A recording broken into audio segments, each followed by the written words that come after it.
Hi friends, आज आपण 3 inside down candlestick pattern बघणार आहोत। 3 इनसाइड कॅन्डलस्टिक पॅटर्न चार्टवर बनल्यानंतर आपण ट्रेडमध्ये एंटर एक्झिट कसे करतो हे आज आपण या व्हिडिओमध्ये बघणार आहोत। तर 3 इनसाइड डाऊन हा एक बिअरिश कॅन्डलस्टिक पॅटर्न आहे। हा पॅटर्न अप ट्रेंडच्या शेवटी पाहायला मिळतो आणि तेथून ट्रेंड बदलण्याची शक्यता असते। हा पॅटर्न रेजिस्टन्सवर पाहायला मिळतो आणि हा पॅटर्न 3 कॅन्डलने मिळून तयार होतो, 1, 2 आणि हा 3। हा पॅटर्न अप ट्रेंड समाप्त होऊन डाऊन ट्रेंड चालू झाल्याची लक्षणे दाखवतो। या प्रकारात अप ट्रेंड चालू होता। या अप ट्रेंड मध्ये एक मोठी ग्रीन कॅन्डल तयार होते, त्यानंतर एक छोटी रेड कॅन्डल तयार होते। ती ग्रीन कॅन्डलच्या बॉडीच्या आतमध्ये होऊन एक बिअरिश हरामी कॅन्डलस्टिक पॅटर्न तयार होतो। त्यानंतर तयार होणारी तिसरी रेड कॅन्डल ही आधीच्या दोन्ही कॅन्डलच्या क्लोजच्या खाली क्लोज होते आणि तेथून मार्केट खाली जाते। तर या कंडिशन मध्ये एंट्री कुठे करावी? तर 3 इनसाइड डाऊन कॅन्डलस्टिक पॅटर्न मध्ये तिसऱ्या रेड कॅन्डलच्या लोच्या खाली आपण ऑप्शन ट्रेडिंग मध्ये पुट ऑप्शन बाय करू शकता किंवा स्टॉक सेल करू शकता आणि स्टॉप लॉस हा पहिल्या ग्रीन कॅन्डलच्या ह्याच्या वर लावा। हाय फ्रेंड्स, हा एलजे इक्विपमेंट कंपनीचा स्टॉकचा चार्ट आहे। या स्टॉकच्या चार्टवर 3 इनसाइड डाऊन कॅन्डलस्टिक पॅटर्न बनलेला आहे। प्राइस अप ट्रेंड मध्ये होतं, अप ट्रेंड मध्ये 3 इनसाइड डाऊन कॅन्डलस्टिक पॅटर्न बनली। या कॅन्डलस्टिक पॅटर्न मध्ये पहिली तयार होणारी ग्रीन कॅन्डल ही भरपूर मोठी असते।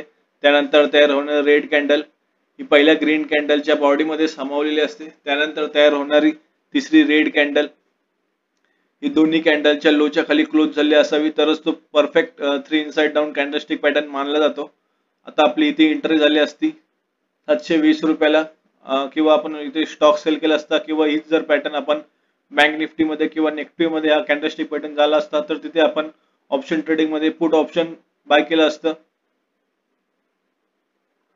त्यानंतर प्राइस भरपूर डाऊन ट्रेंडला आलेला आहे। त्यानंतर हा आयसीआयसीआय बँक कंपनीचा चार्ट आहे। या स्टॉकच्या चार्टवर 3 इनसाइड डाऊन कॅन्डलस्टिक पॅटर्न बनलेले आहे। यामध्ये प्राइस सपोर्ट वरून अप ट्रेंडला जात होतं।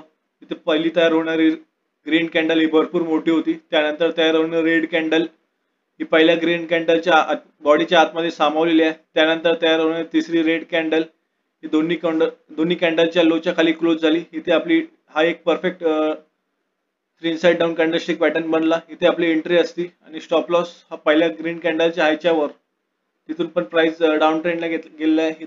इथे आपल्याला 1:1 टार्गेट रेशो भेटला असता। त्यानंतर हा कॅम्पस ॲक्टिव्हर लिमिटेड कंपनीच्या स्टॉकचा चार्ट आहे। या स्टॉकच्या चार्टवर 3 इनसाइड डाऊन कॅन्डलस्टिक पॅटर्न बनलेला आहे। प्राइस अप ट्रेंड मध्ये होतं। अप ट्रेंड मध्ये एक भरपूर मोठी ग्रीन कॅन्डल फॉर्म झाली। त्यानंतर तयार होणारी रेड कॅन्डल या पहिल्या ग्रीन कॅन्डलच्या बॉडीमध्ये सामावलेली पाहिजे। त्यानंतर तयार होणारी तिसरी रेड कॅन्डल ही दोन्ही कॅन्डलच्या लोच्या खाली क्लोज झाली असावी, तरच तो एक perfect 3 inside down candlestick pattern मानला जातो। इथे 3 इनसाइड कॅन्डलस्टिक पॅटर्न बनलं, त्यानंतर आपण इथे आपली एंट्री बनली असती आणि स्टॉप लॉस पहिल्या ग्रीन कॅन्डलच्या हायच्या वर, त्यानंतर प्राइस भरपूर डाऊन ट्रेंडला गेलेला आहे। तर मित्रांनो, असंच चार्टचा भरपूर सराव करत राहा, प्रॅक्टिस करत राहा। भेटूया नेक्स्ट व्हिडिओमध्ये। व्हिडिओ जर आवडले असेल तर आपल्या चॅनलला फॉलो करा, सबस्क्राईब करा आणि असंच प्रॉफिट कमवत राहा।